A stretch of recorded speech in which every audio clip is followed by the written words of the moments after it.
श्रीमान बलराम वासुदेव कृष्ण को रोकने के लिए कुरुक्षेत्र में प्रवेश कर रहे हैं महाराज।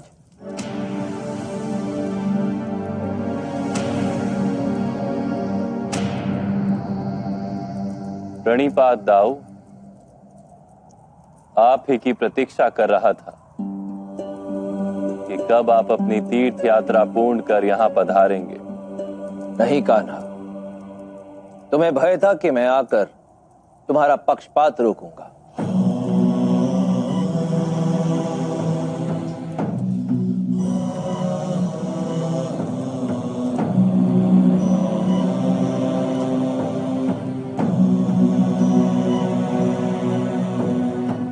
पक्षपात तो मैं सदा ही करता हूं बड़े भैया। जो मेरी शरण में आता है उसका रक्षण करने का वचन तो मैंने समय के आरंभ से दिया है। सभी को समान दृष्टि से देखने का वचन भी है विष्णु का। सभी को समान दृष्टि से ही देखता हूं दाऊ। धर्मी को उसका उचित फल और अधर्मी को दंड देता,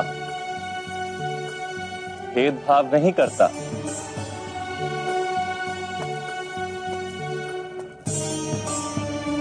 किंतु मानवीय अवतार धारण करने पर हमें मानवीय मर्यादाओं को भी धारण करना होगा। अपने प्रत्येक अवतार में यह ज्ञान तुम्ही ने मुझे दिया है। इसी कारण अपने ब्रह्म स्वरूप में मैं विष्णु का सेवक शेषनाग हूं। तो वहीं दूसरी ओर अपने मानवीय स्वरूप में तुम मुझे दाऊ कहकर सम्मानित करते हो। तो कान्हा, जो पक्षपात मनुष्यों के लिए अनुचित है वो क्यों कर रहे हो? नदी अपना रास्ता पत्थरों के बीच में से निकालती है दाऊ, किंतु कभी कभी पत्थरों को तोड़ना भी पड़ता है दाऊ। ये समय ऐसा है, यदि पांडवों की पराजय हो गई तो मेरा अवतार कार्य अपूर्ण रह जाएगा। मैं तुम्हारे इस तर्क से सहमत नहीं हूं अनुज। युद्ध भूमि में तुमने अंगराज कर्ण के साथ छल किया, पितामह भीष्म के साथ छल किया, गुरु द्रोण के साथ छल किया, परंतु मैंने तुम्हें रोकने का प्रयत्न भर भी नहीं किया। जानते हो क्यों? क्योंकि ये सब योद्धा थे, रणभूमि में खड़े थे। परंतु एक तपस्वी स्त्री से छल करके तुम्हें क्या प्राप्त होगा कान्हा? तुम्हारे इस एक कृत्य से मानवता का तपस्या के ऊपर से विश्वास उठ जाएगा, ईश्वर पर से विश्वास उठ जाएगा। कान्हा, तुम्हारे विषय में अपशब्द कहे जाएंगे। भविष्य में कोई तुम्हारी पूजा नहीं करेगा। मैंने ऐसा क्या भयानक कार्य किया है दाऊ? एक माता अपनी तपस्या का फल अपने पुत्र को देना चाहती थी। इस कार्य में कुछ भी अनुचित नहीं था। एक योद्धा अपनी सुरक्षा के लिए कवच चाहता था, इसमें भी कुछ अनुचित नहीं था। परंतु फिर भी तुमने दुर्योधन के मन में भ्रम उत्पन्न करके उसके एक अंग को निर्बल रह जाने दिया। अब युद्ध भूमि में उसी दुर्बल अंग की ओर संकेत करके तुम भीम द्वारा दुर्योधन का वध करवा दोगे। मेरा प्रश्न तुमसे यह है प्रिय अनुज, यदि तुम्हें इतनी सरलता से ही परिस्थितियों को व्यवस्थित करना था तो इतनी हिंसा क्यों करवाई? कोई महामारी फैलाकर सबका वध कर देते, समाज को यूं हिंसा का पाठ तो ना मिलता। उत्तर तो मेरे प्रश्न का, क्यों करवाया यह युद्ध?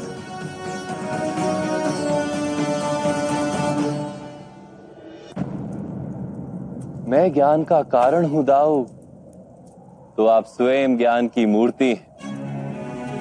क्षीर अर्थात दूध जैसा स्वच्छ और श्वेत है धर्म, जिसके सागर में आप स्वयं वास करते हैं। आप शैया बनाकर मुझे धारण करते हैं और छत्र बनाकर मेरा रक्षण करते हैं। आप सब जानते हैं दाऊ। मैं कुछ नहीं जानता।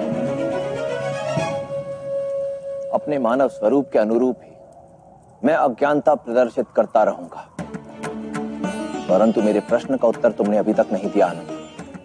यह हिंसा क्यों करवाई?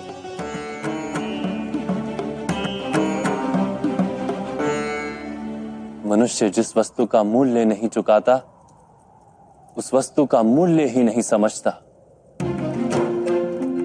आज समाज ने धर्म स्थापना का मूल्य अपने रक्त से चुकाया है। इस धर्म का नाश अब सरलता से नहीं होगा।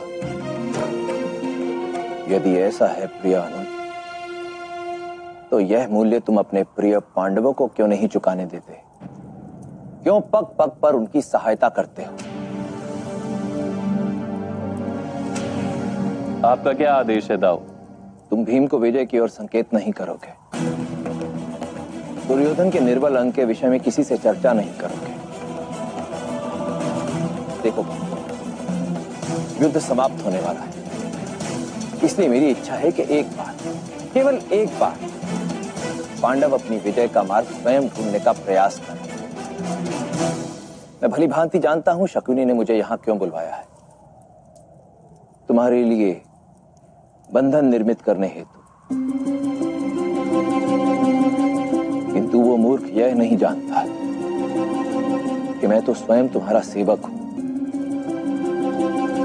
केवल इस मानव स्वरूप में तुम्हारे ज्येष्ठ भ्राता का भेष बनाकर आया हूं। देखो कान्हा, मैं यहां युद्ध के नियमों के उल्लंघन की चर्चा करने नहीं आया, ना ही छल कपट की निंदा करने आया हूं। वो सब तो हो चुका है।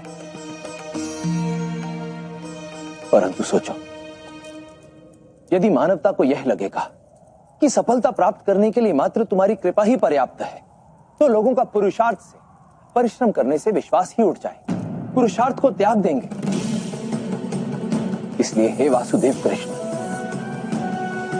मैं मानव स्वरूप में तुम्हारा ज्येष्ठ भ्राता तुम्हारा आह्वान करता हूं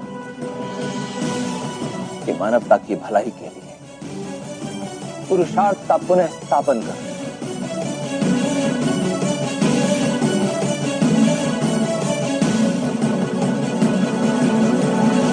आप उचित कह रहे हैं बड़े भैया।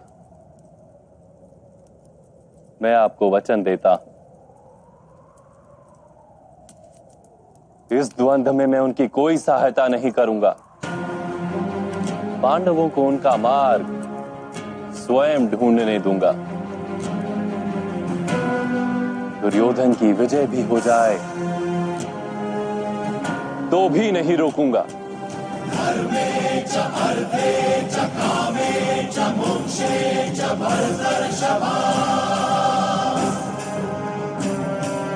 यदि हस्ति तदन्यत्र यदि हस्ति न तद्वचित् यदि हस्ति तदन्यत्र यदि हस्ति न तद्वचित्